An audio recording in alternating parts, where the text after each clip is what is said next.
जय श्री कृष्णा। आप श्रवण कर रहे हैं भक्तमती मीरा जी का चरित्र श्री पूर्ण प्रकाश कौशिक जी महाराज की वाणी में भागवत कथा भक्त चरित्र श्रवण करने के लिए आप हमारे चैनल गोविंद के गुण गाइए को सब्सक्राइब करें। न्यू अपडेट प्राप्त करने के लिए बेल आइकन दबाएं।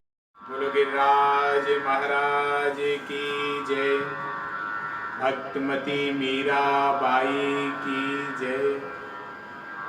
अखंड मंडलाकारं व्याप्तं येन चराचरं तत्पदं दर्शितं येन तस्मै श्री गुरुवे भक्ताविलासा चरितानुसारी दुग्धाधिचोरेण यशो विसारी कुमारिकानंदित गोसुनारी मम प्रभु श्री गिरिराजधारी। बोलो भक्तमती मीरा बाई की जय।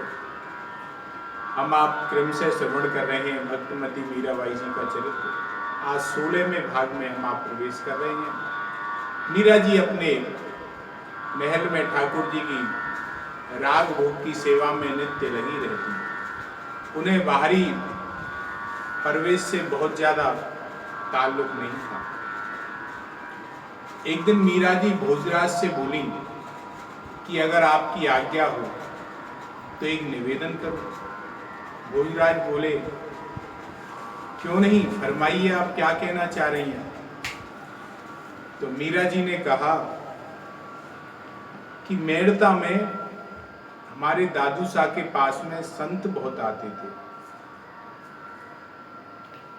और संतों से भगवत चर्चा होती थी। वहां संत दर्शन का लाभ और सत्संग दोनों मिलता था। प्रभु प्रेमियों के मुख से झरती हुई भगवान की रूप लीला गुण सुधा की जो सरस धारा है उसको पान करने से जो सुख प्राप्त होता था वह जोशी जी के द्वारा सुनाए जाने वाले पुराण और इनकी कथा से मिलता नहीं है। वह सुख उस सुख का अभाव ही बना रहता है। मुझे उसका अभाव अनुभव होता है, ऐसा मीरा जी ने कहा। तो भोजराज बोले किले में तो संत आते हैं किंतु महल में संतों को आना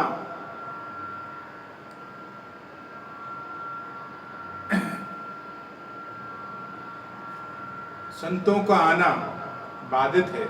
महल में संतों को नहीं आने दिया जाता है। किले में ही संतों की सेवा आप भगत करके पहुंचा दी जाती है। मीरा ने कहा कि बगैर सत्संग के और संतों की प्रसादी के एक अतृप्ति सी प्यासी से प्राण प्यासे रहते हैं, उनके बिना तृप्ति नहीं मिलती। सत्संग के बिना एक अधूरापन महसूस होता है। तो भोजराज ने कहा एक काम किया जा सकता है कि कुंभ श्याम के मंदिर के पास में एक और मंदिर बनवा दिया जाए और उस मंदिर के पास में जाकर के आप वहां दर्शन करने जाया करना, पधारा करना। साथ ही साथ मैं भी व्यवस्था करूंगा कि जो किले में संत आते हैं उन संतों को वहां के ले आया जाए, क्योंकि अंतःपुर में संतों का आना बाधित है और आप भी इस तरीके से बाहर नहीं जा सकती। तो यही सुझाव है और फिर मुझे भी सौभाग्य मिलेगा संतों के दर्शन करने का और सौभाग्य प्राप्त मिलेगा कि सत्संग श्रवण करने का और थोड़ा बहुत ज्ञान मुझे भी प्राप्त हो जाएगा। मीरा ने मुस्कुरा के कह दिया जैसी आपकी मर्जी वैसा आप करें। महाराणा जी से जो मीरा जी के ससुर हैं उनसे आज्ञा प्राप्त करके मंदिर के निर्माण का कार्य शुरू हो गया और उधर अंतःपुर में मंदिर के निर्माण की चर्चा का विषय बन गया। मंदिर का निर्माण, अरे महलों में क्या कोई जगह का अभाव सा जो यहाँ बाहर मंदिर बनाया जा रहा है। एक बोले भाई अब पूजा पाठ नाच गाना बाहर ही होगा, कोई बोले कि सिसोदियाओं के वीरता का की तो पताका फहराई रही है, अब भक्ति की पताका फहराने के लिए एक स्तंभ बनाया जा रहा है। इस प्रकार की चर्चाएं होने लगी आपस में महल में। जितने मुंह उतनी बातें, जो व्यक्ति जो मुंह करता महाराज। प्राण प्रतिष्ठा का मुहूर्त सुंदर निकाल करके सुंदर प्राण प्रतिष्ठा हो गई और धीरे धीरे भजन की धारा वहां बह चली। मीरा जी उन्हीं के साथ में सत्संग करने लगी और मीरा जी की भी चर्चा जैसे शीत काल में सुहावनी धूप फैल जाती है, ऐसे फैलने लगी। मीरा जी के भजन गायन और उनकी ज्ञान के शब्द सुनने के लिए, प्रवचन सुनने के लिए दूर दूर से संत महंत आने लगे और भोजराज की आज्ञा से बाहर से आने वाले संतों की भोजन, आवास और आवश्यक वस्तुओं की व्यवस्था भोजराज की आज्ञा से जोशी जी द्वारा होने लगी महाराज। अब जैसे जैसे बाहर मीरा के यश का विस्तार होने लगा, वैसे वैसे ही राजकृत भी स्त्री समाज में जो था रनवास में, वहां मीरा की निंदा बढ़ने लगी। किंतु मीरा को इन सब बातों पर ध्यान देने का समय ही कहां था। वह तो केवल अपने प्रभु की दृढ़ता पूर्वक अपनी भक्ति मार्ग पर चलती जा रही थी धैर्य से, और उन्हें ज्ञात होता तो कैसे। भोजराज जो उनकी एक ढाल बनकर के सामने आए थे, वह परिवार के क्रोध और जो अपवाद के भाले थे उनको भोजराज अपने सीने पर ही सह लेते थे, किंतु मीरा तक नहीं जाने देते थे महाराज। इन दिनों रनवास में रतन सिंह का भी विवाह हो गया, और जब रतन सिंह का विवाह हो गया तो रनवास की जो महिलाएं थी उनकी दृष्टि मीरा जी से हटके जो नववधु आई थी रतन सिंह की पत्नी, उस पर चली गई, तो थोड़ा सा ध्यान मीरा से उनका हट गया। एक दिन भोजराज रतन सिंह जी के साथ में बैठे थे, हास प्रयास कर रहे थे। रतन सिंह जी ने जब इस प्रकार से हास प्रयास करते हुए भोजराज को देखा तो उनके मन में एक बहुत दिनों से बड़ा भारी प्रश्न था, वह पूछने की उन्होंने इच्छा जाहिर कर दी। उन्होंने भोजराज के स्नेह और अपने अधिकार के अनुसार और बड़े ही सभ्यता से, शालीनता से भोजराज से पूछा कि दादा, आपने उस दिन जो भाभी के नाम का आकाश का पुष्प कहकर के संबोधन किया, उसका तात्पर्य साहित्य की दृष्टि से देखा जाए तो सुंदर और अप्राप्त होता है। सुंदर तो है किंतु अप्राप्त है, तो इसका आपने ऐसा प्रयोग क्यों किया। भोजराज ने रतन सिंह के नेत्रों की तरफ देखा तो उन्होंने कहा, भाई को शांत करते हुए बोले, महाराज कि जो तुम्हारी पत्नी है वो पूर्व में ही किसी की पत्नी हो तो तुम क्या कहोगे बताओ। तो रतन सिंह तुरंत, अच्छा तो क्या मेड़ता वालों ने आपके साथ में धोखा किया है। तो भोजराज ने रतन सिंह को शांत करते हुए कहा, उनके देखा कि ऐसा नहीं है। श्याम कुंज के में ठाकुर जी के समक्ष वचन देने से लेकर के और द्वारका के जो पाड़ला तक था उसकी सारी बात रतन सिंह को बताई महाराज। रतन सिंह के तो पांवों तले की जमीन निकल गई जब ये सुना तो, और उसके आंसू रुक नहीं रहे थे। रतन सिंह के नेत्रों से आंसू बहने लगे। वह अपने भाई की वचनबद्धता, महानता और व्यवस्था का सोचता हुआ और कभी मीरा जी की भक्ति की तरफ विचार करते हुए भावुक हो गया, चिंता करने लगा। और यहां से उन्होंने कहा कि यहां से गया जो पाड़ला था वह तो यूं ही त्यों ही रखा हुआ है, और द्वारका का पाड़ला जो है उसके सामने चित्तौड़ का पाड़ला तुच्छ है। मैंने दोनों को देखा है, इतना वैभवशाली द्वारका का पाड़ला है।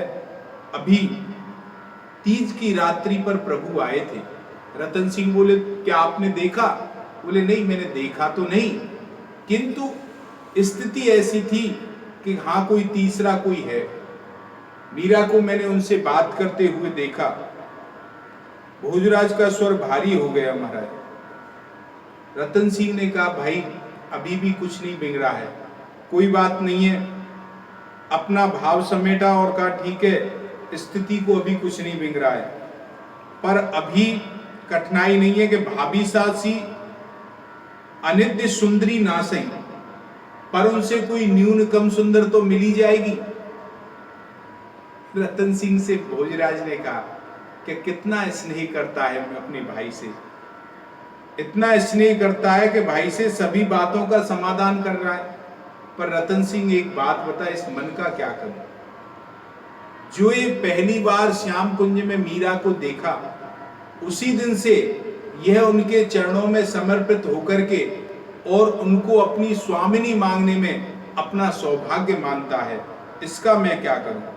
अब रतन सिंह अपने को नहीं संभाल पाए और भोजराज की गोद में अपने सर को रखते हुए अश्रुपात करने लगे। भोजराज भी भावुक हो गए, उनके नेत्रों से भी दो अश्रु टपके और रतन सिंह की जो केस अलकावली थी उसी में घूम करके रह गए।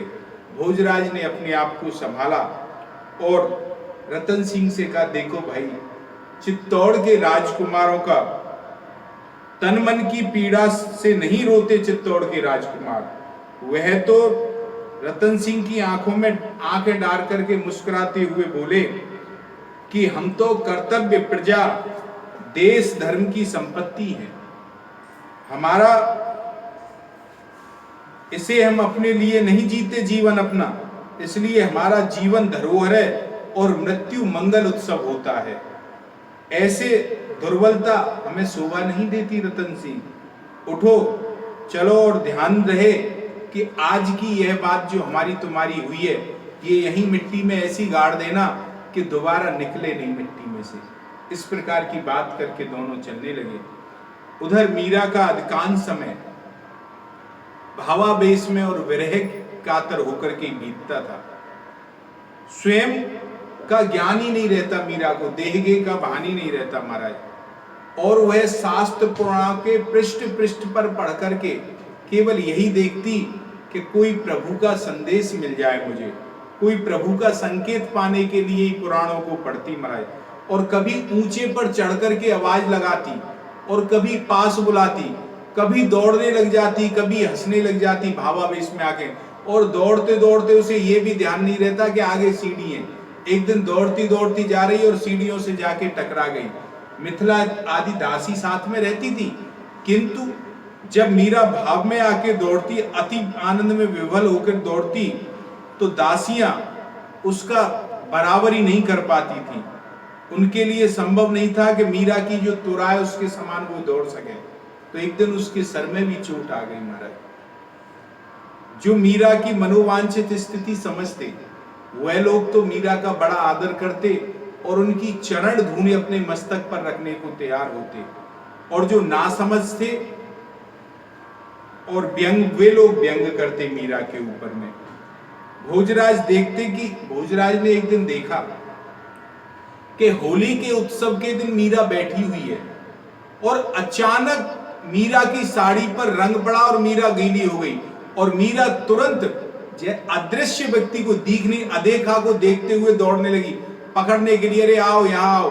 और हाथ पकड़ के ऊपर चली गई, कभी छत पे जा रही है, कभी कर रही है और कभी वार्ता कर रही है बड़ी मीरा। और कभी ऐसा देख रहा है चौंक करके कि मीरा की किसी ने आंखें बंद कर रखी हैं पीछे से और मीरा भाव विवल होकर के महाराज दौड़ रही है।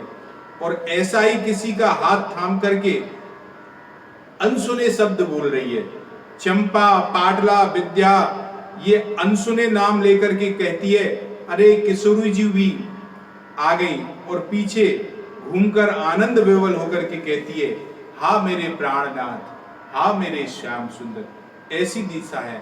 और भोजराज के आदेश से जो चंपा है उसने एक काम करना शुरू कर दिया कि मीरा के मुख से जो सहस में भजनों की रसधारा, पदों की रसधारा बहती थी, उसे वह चंपा लिखने लग गई, लेखनीबद्ध करने लग गई भोजराज के आदेश से। भोजराज मीरा के लिए अत्यधिक चिंतित रहते। उन्हें रहता कि तो भाव में रहती हैं, कहीं इनको कोई कष्ट नहीं है जाए। कदाचित वे बाहर जाते कहीं राज्य के कार्य से, तो वापसी में अपने अश्व को त्वरित गति से दौड़ाते जिससे कि जल्दी पहुंचूं। और उनके मन में अनेकों संख्याएं होती मीरा के प्रति।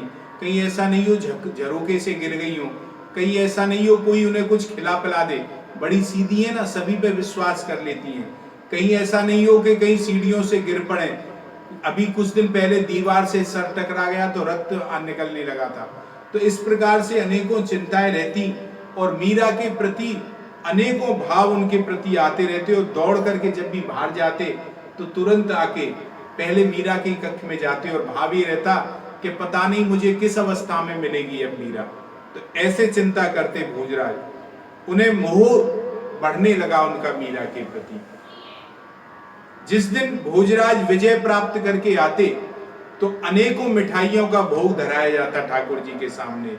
एक दिन भोजराज कहने लगे मीरा से कि आप जो पूजा पाठ, सत्संग और भावावेश देखता हूं आपको, तो बुद्धि कहती है कि यह सब निरर्थक नहीं है, सार्थक है, किंतु इतने पर ही ईश्वर पर विश्वास नहीं होता मुझे।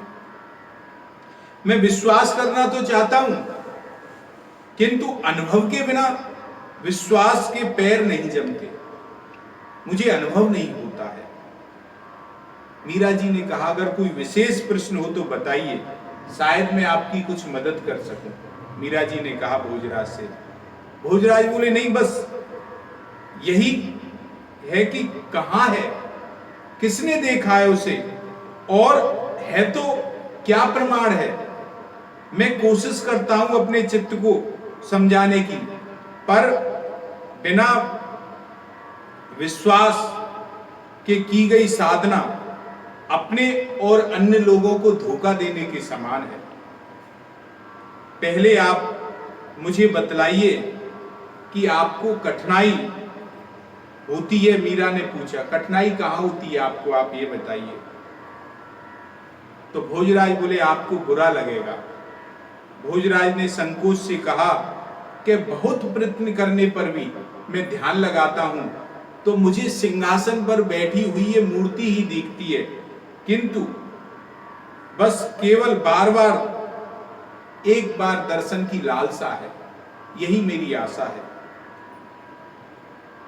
मीरा ने पूछा पर आप क्या प्रभु के नाम का स्मरण करते हैं?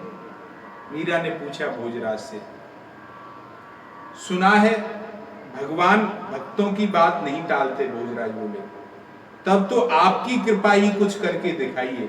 आपकी कृपा अगर मुझ पर हो जाएगी तो मुझे भगवान के दर्शन संभव है, अन्यथा आप सत्य मानिए मेरा जो नित्य नियम है वह केवल नीरस होकर चला गया है और मैं जीवन से निराश होता जा रहा हूं।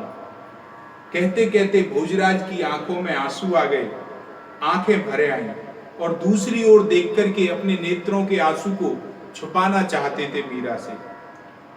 भोजराज एक लिंग के सेवक हैं। मीरा की भक्ति के भाव में बहते हुए उनके मन में नियम तो उनके यूं ही धरे रह गए महाराज, और मीरा के व्यवहारिक और पारिवारिक रूप से भोजराज के रूप में एक ऐसी ढाल मिल गई मीरा को कि जो उसके और जगत के मध्य खड़ी है भोजराज के रूप में।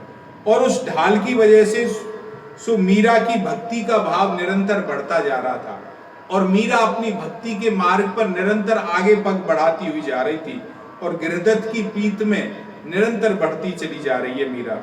उसके लिए यह सब अनुभव स्वाभाविक है। क्यों? मीरा का तो लालन पालन बचपन से ही भगवत की भक्ति में ही, भगवान की भक्ति में ही हुआ है, तो उनके लिए तो अनुभव सहज है। किंतु भोजराज का लालन पालन भक्ति में नहीं हुआ है तो उनके लिए यह संभव नहीं है, यह प्रवेश उनका नहीं रहा है शुरू से। भोजराज ने कहा कि आंखें जो देख रही थी, मन उस पर विश्वास करना तो चाहता है, पर स्वयं कुछ भी व्यक्तिगत अनुभव ना होने के कारण से वह विश्वास कुछ देर बाद में डामाडोल हो जाता है। मेरा स्थायी नहीं रहता मेरा विश्वास।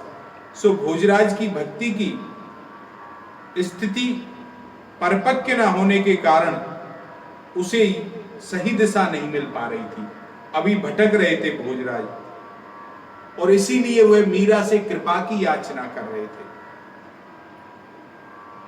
मीरा ने कहा, तो क्या आप मेरी प्रसन्नता के लिए प्रभु का स्मरण नहीं कर सकते, भगवान का नाम नहीं ले सकते? भोजराज ने कहा, वही तो करने का प्रयत्न कर रहा हूं मैं। अब तक श्री गीता जी में पढ़ाए गए सारा संसार भगवान का विराट रूप है, किंतु उसकी पृष्ठभूमि मुझे कर्तव्य और राजकार्य दिखाई देते हैं आप में, किंतु अभी भगवान नहीं दिखाई देते। वही करना चाहता हूं। मीरा ने कहा, अगर दृढ़ संकल्प हो तो कोई वस्तु दुर्लभ है क्या? दृढ़ संकल्प हो तो सब मिल जाती है। देखिए, मेरे मन में आपका बहुत सम्मान है, पर मैं आपके सांसारिक विषयों में और आपके बीच में एक ढाल बन गई है। आप अब विषयों की आवश्यकता आपको नहीं, आप विषयों में नहीं जा सकते, आप दूसरा विवाह भी नहीं कर सकते, करना चाहते, स्वीकार नहीं किया, तो चलना तो आपको भगवत भक्ति के मार्ग पर ही है। तो भोजराज बोले कि मैं कब इस पथ पर चलने से इनकार कर रहा हूं, किंतु अंधेरे में रास्ता टटोलते टटोलते मैं अब थक गया हूं, मुझे रास्ता नहीं मिल रहा है, आप कृपा करके मुझे कोई सीधा सा मार्ग बताइए। मीरा से बोले भोजराज। मीरा बोली, हमें कहीं जाना है और हमें रास्ता नहीं पता है। हमने पूछा, किसी पथिक से रास्ता पूछा, तो हम उसके बताए हुए रास्ते पे जाने की बजाय उस पथिक को ही पकड़ लें, और तो क्या हम गंतव्य पे पहुंचेंगे? यह मूर्खता है या बुद्धिमानी? आप बताइए, मैं हूं या कोई और हो, वह आपको रास्ता बता सकता है, चलना तो आपको स्वयं ही होगा। गुरु बालक को अक्षर ज्ञान करा सकता है, उसे घोट करके नहीं पिला सकता। बालक को अक्षर ज्ञान हो गया तो उसे पढ़ना तो स्वयं ही पड़ेगा। और मीरा ने समझाते हुए भोजराज से कहा कि देखिए, अगर संसार में या उसकी किसी भी वस्तु में महत्व बुद्धि है आपकी, तब तक ईश्वर का महत्व या उसका अभाव बुद्धि मन में नहीं बैठेगी। और जब तक आपको किसी वस्तु का अभाव नहीं होगा, तब तक आपकी उस वस्तु को प्राप्त करने की उत्कंठा आपके हृदय में तीव्र नहीं उठेगी, चेष्टा आपको नहीं होगी। आसक्ति अथवा मोह ही समस्त बुराइयों की जड़ है, किंतु यही अगर भगवान से जोड़ दिया जाए तो यही सही हो जाता है। तो भोजराज ने पूछा, तो आसक्ति किसे कहते हैं, आप बताइए। हमें जिससे मोह हो जाए उसे ही आसक्ति कहते हैं। मीरा जी कही, उसके दोष भी हमें गुण में दिखाई देने लग जाएं, उसे प्रसन्न करने के लिए कैसा भी अच्छा बुरा भला काम हो वह हम करने लग जाएं, तैयार हो जाएं, सदा उसका ध्यान हमें बना रहे, उसके समीप रहने की इच्छा हमें होती रहे, उसकी सेवा में ही सुख जान पड़ता हो। यदि यही मोह अथवा आसक्ति भगवान में हो जाए तो जीव का कल्याण हो जाएगा। क्योंकि हम जिसका चिंतन करते हैं उसके गुण दोष हम में स्वयं ही आ जाते हैं महाराज। अतः जिसकी आसक्ति भक्ति में होती है, भक्त में होती है, वह भी भक्त हो जाता है। क्योंकि अगर उसकी आसक्ति का केंद्र सचमुच भक्त है कोई जिसमें उसकी आसक्ति है, तो वह अपने अनुगत सच्ची भक्ति उसे प्रदान कर ही देता है भैया। गुरु भक्ति का रहस्य भी यही है। गुरु की देह चाहे पंच भौतिक हो, किंतु जो गुरु का तत्व है वह गुरु तत्व शिव तत्व है, शिव कल्याण करने वाले होते हैं। गुरु के प्रति आसक्ति अथवा भक्ति उस शिव तत्व को जागृत कर देती है और उसी परम तत्व का प्राप्ति हो जाती है उसे। जब शिव तत्व जागृत हो जाएगा तो उसे फिर परम तत्व की प्राप्ति हो जाएगी। और गुरु और शिष्य में से एक भी अगर सच्चा है तो दोनों का उद्धार हो जाएगा, उसमें कोई संदेह नहीं है। अब तो महाराज भोजराज ने कहा कि यदि भक्त से आसक्ति होने से कल्याण संभव है तो फिर मुझे चिंता करने की कोई आवश्यकता नहीं है। क्यों? कि आप परम भक्तमती हो, आपसे ज्यादा भक्तमती कोई है। और मुझ में आसक्ति के सभी लक्षण मिलते हैं जो आप में मेरी आसक्ति है। तो अब मुझे अपने कल्याण की चिंता करने की आवश्यकता नहीं है। बोलो भक्तमती मीरा बाई की जय। आगे क्रम से